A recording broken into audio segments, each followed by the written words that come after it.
Avec ce schéma, nous allons voir le cycle de développement d'un des organismes modèles les plus utilisés, Caenorhabditis elegans. Donc il s'agit d'un nématode. Les nématodes font partie, avec les arthropodes, des ecdysozoaires. Les ecdysozoaires, ce sont des organismes qui ont une cuticule chitineuse et qui vont muer sous le contrôle d'hormones ecdystéroïdes. Et donc ça va être le cas de Caenorhabditis elegans qui va avoir 4 stades larvaires et entre ces stades larvaires il va muer, changer sa cuticule et ça va être contrôlé par les ecdystéroïdes comme pour les arthropodes.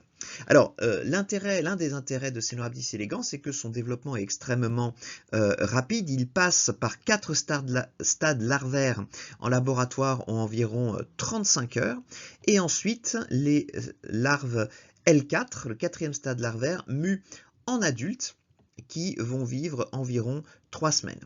Lorsqu'il y a des conditions défavorables, donc faible nourriture ou surpeuplement, eh bien les larves L2 peuvent entrer dans un stade particulier qui s'appelle le stade d'Auer, dans lequel elles vivent en état de vie ralentie, en état de résistance. Donc elles sont complètement enfermées dans une cuticule résistante qui recouvre tout l'animal et même la bouche, donc les larves ne se nourrissent pas.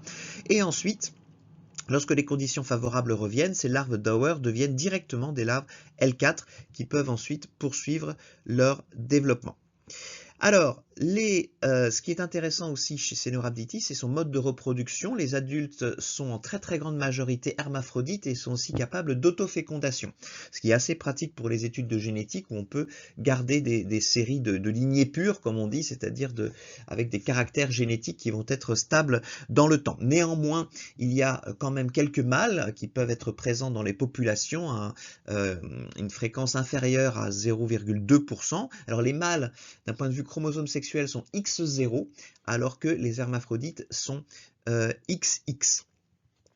Et donc le principal intérêt de Caenorhabditis elegans, c'est bien entendu que tout son lignage cellulaire est parfaitement caractérisé. On sait que l'adulte a 959 cellules somatiques. Il y a un nombre variable de cellules germinales, soit les oocytes, soit les spermatozoïdes, mais il y a 959 exactement cellules somatiques.